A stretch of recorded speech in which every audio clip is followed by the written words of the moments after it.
Samantala, hinamon naman ng Makabayan Bloc ang Independent Commissions for Infrastructure o ICI na imbestigahan na rin si Pangulong Bongbong Marcos Jr.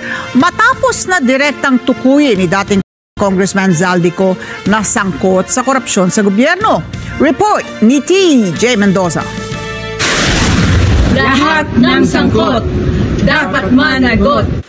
Dapat na ring imbestigahan ng Independent Commission for Infrastructure o ng ICI ang palasyo at ang Pangulo dahil yan sa pagkakadawit dito sa korupsyon at anomalya sa mga flood control projects. Yan ang hamon ng Makabayan Bloc sa Independent Commission.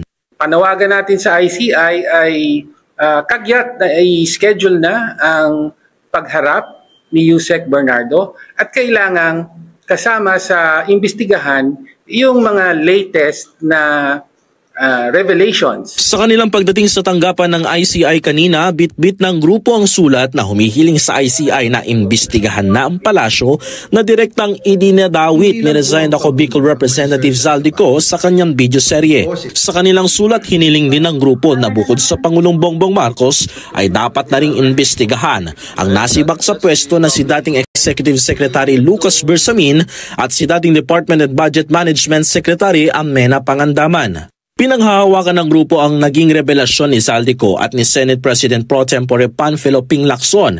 Batay raw kasi sa testimonya ni dating Public Works Yusek Roberto Bernardo, si dating ES Bersamin na raw ang mahala sa 52 million out of 100 million insertions sa national budget. Ang concern natin, ngayong nasa Malacanang na at Pangulo na mismo ang natutumbok, ay biglang nawawala na ng gana na magtuloy ng investigasyon, whether it's the Blue Ribbon Committee or others. Kaya nga hamon nito sa ICI, ituloy nyo.